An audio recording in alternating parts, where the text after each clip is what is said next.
Within my work, I'm very much interested in the aquatic environments, focusing on their habitat, but also the human-altered environments within it. I've been working with the Baltic Sea and North Sea, and here at the Baltic, I have a work titled as Deep Sea Currency.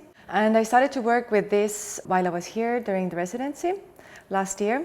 And I had a wonderful chance to go and meet with marine scientists who are focused on the deep sea. Unfortunately, the deep sea is very much within the interest also of the mining companies because of the valuable metals that they want to search and extract from there. And one of these is the fields of manganese nodules, also called polymetallic nodules. I've been focusing on these specific nodules because it's very interesting that just a year ago a huge mind-blowing study was done from the Scottish Marine Association with the leading scientist Andrew Sweetman, that these manganese nodules they are creating oxygen within the dark, which means that on Earth not only the oxygen is created through photosynthesis, what was believed until now, but it's also created in the depths of the sea. And this means that these manganese nodules are a crucial part of the whole habitat there at the deep sea,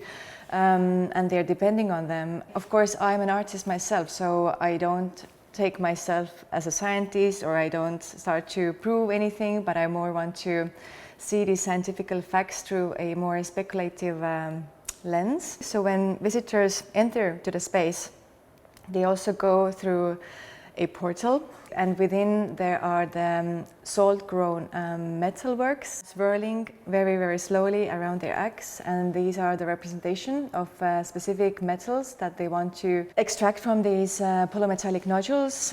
So some of these works within the space have been grown with sea salt, and it's a long process, taking 3 months to grow. And the crystallization process is really something that I also want to embed within it, considering that this oxygen release within these manganese nodules is created with the sea salt water. And of course the metals, they are in representation, so it's not the true metal of its own. But I like to play with the idea of the attention of the viewer, and if they go closer, what would they see? There's also text embedded within the salt work, so there are the hints what specific metals they are. The work, for example, on the wall and the abyssal plane of the deep sea is a photograph that I actually took here at the shoreline in South Shields during the low tide.